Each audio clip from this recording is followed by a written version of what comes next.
Anda tahu siapa itu Mustafa Kemal Atatürk? Dialah presiden pertama dari Republik Turki sekuler.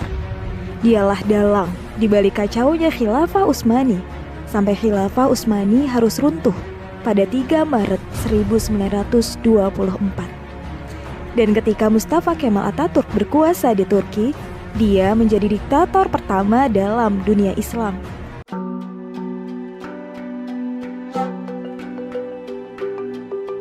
Pertama-tama, kita harus membedakan antara aspirasi Mustafa Kemal serta pendahulunya yakni kelompok Turki Muda.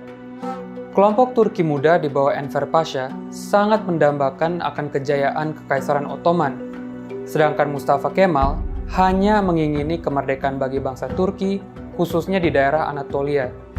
Mustafa Kemal merasa bahwa ambisi teritorial yang tidak dapat dikontrol justru dapat menghancurkan kerajaan, bahkan masa depan bangsa Turki. Namun, Anatolia pun sedang diduduki oleh pasukan-pasukan asing. Untuk mengusir pasukan pendudukan tersebut, Mustafa Kemal perlu membangun kekuatan nasional yang kala itu sedang terpuruk. Selama tahun 1919, Mustafa Kemal mengadakan sebuah kongres di Erzurum dan dengan cepat dipilih sebagai ketua. Kongres ini menghasilkan resolusi untuk membentuk pemerintahan paralel apabila Istanbul tidak dapat memperjuangkan kemerdekaan dan persatuan bangsa. Sebulan kemudian, pada tanggal 4 hingga 11 September, Kongres diberlakukan lagi di Sivas untuk memperjuangkan kemerdekaan bangsa Turki. Lalu, pada tanggal 23 April 1920, Grand National Assembly dibentuk oleh Mustafa Kemal di Ankara. Seiring berjalannya waktu, pusat politik seakan terbagi menjadi dua, satu di Istanbul dan satu lagi di Ankara. Pada saat ini, belum juga ada pertentangan signifikan di antara keduanya. Namun, pada tanggal 10 Agustus 1920, pemerintahan dari Istanbul, utusan dari Sultan Mehmed ke-6, menandatangani persetujuan Sèvres.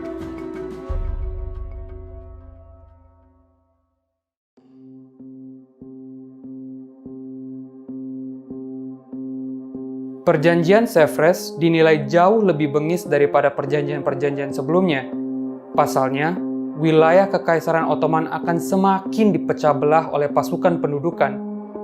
Banyak juga yang menilai bahwa perjanjian ini tidak jauh berbeda dengan perjanjian Versailles yang diterapkan pada Jerman di akhir Perang Dunia Pertama. 1. Prancis akan menduduki Suriah, Silisia, dan Tenggara Anatolia. 2. Yunani akan menduduki Izmir. 3. Italia menduduki barat daya Anatolia. 4. Armenia, Anatolia Timur, dan 5. Inggris menguasai Palestina dan Yordan. Dan Ottoman, dia hanya akan mendapatkan porsi yang sangat kecil. Seperti yang diduga, perjanjian ini hanya semakin memantik amarah pemerintah dari Ankara yang memanggil perjanjian ini sebagai perjanjian pengkhianat. Dengan kombinasi diplomasi serta militer, Mustafa Kemal berhasil mengorganisasikan kekuatan tersisa untuk mengalahkan seluruh sisa-sisa pendudukan asing di Turki.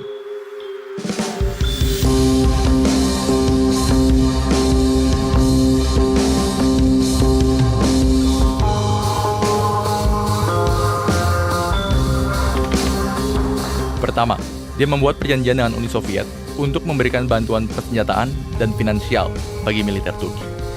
Lalu, dia mulai mengalahkan musuh yang paling lemah terlebih dahulu, yakni Armenia. Dengan dikalahkannya Armenia, Mustafa dapat mengkonsentrasikan kekuatannya di bagian barat Anatolia untuk melawan Yunani.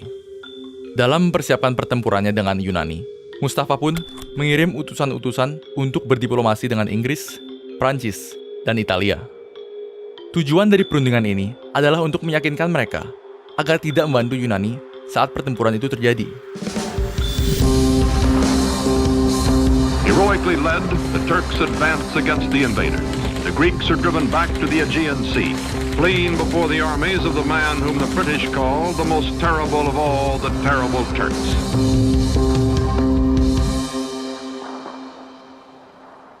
Berkat diplomasi ini, Mustafa dapat mengalahkan Yunani di pertempuran Izmir pada tahun 1922.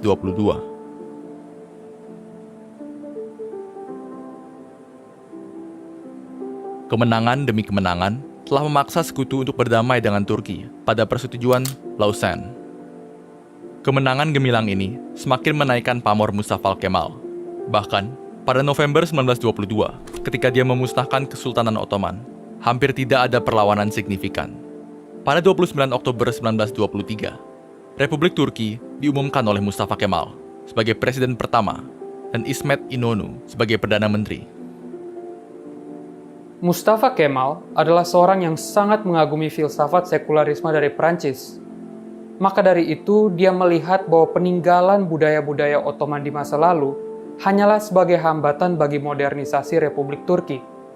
Sebagai solusi, dia menggalakkan upaya westernisasi atau mengubah budaya Republik Turki agar serupa dengan budaya-budaya di Eropa. Hanya saja upaya ini tidak dilakukan secara perlahan-lahan maupun demokratis, tetapi secara represif terhadap seluruh populasi Turki kala itu. Tradisi berabad-abad Ottoman seperti topi fez diganti dengan topi ala barat. Alfabet Arab diganti menjadi Latin, dan masih banyak lagi.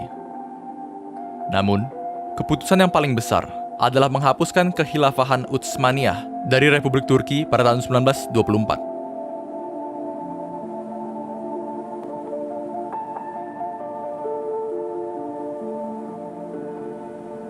The Ottoman sultans also had been caliphs, secular and religious rulers. Turkey's new government separates church and state. Instead of Friday, day sacred to Islam, when Muslims everywhere ritually cleanse themselves, the Western Sunday is proclaimed the official day of rest.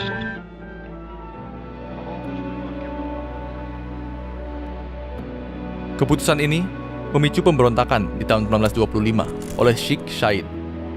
Meski dikalahkan, pemberontakan ini malah semakin mendorong Ataturk untuk semakin bersikap otoriter.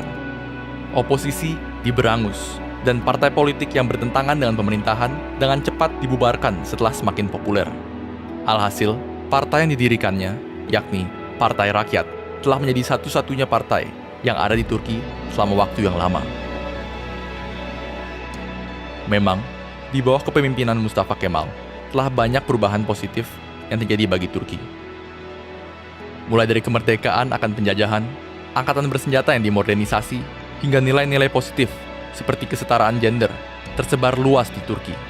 Ironisnya, harapan Mustafa Kemal akan demokrasi di Turki, serta kesetaraannya dengan negara-negara Eropa, masih jauh dari kenyataan. Dan demokrasi yang cacat ini akan terus menghantui Turki hingga sekarang.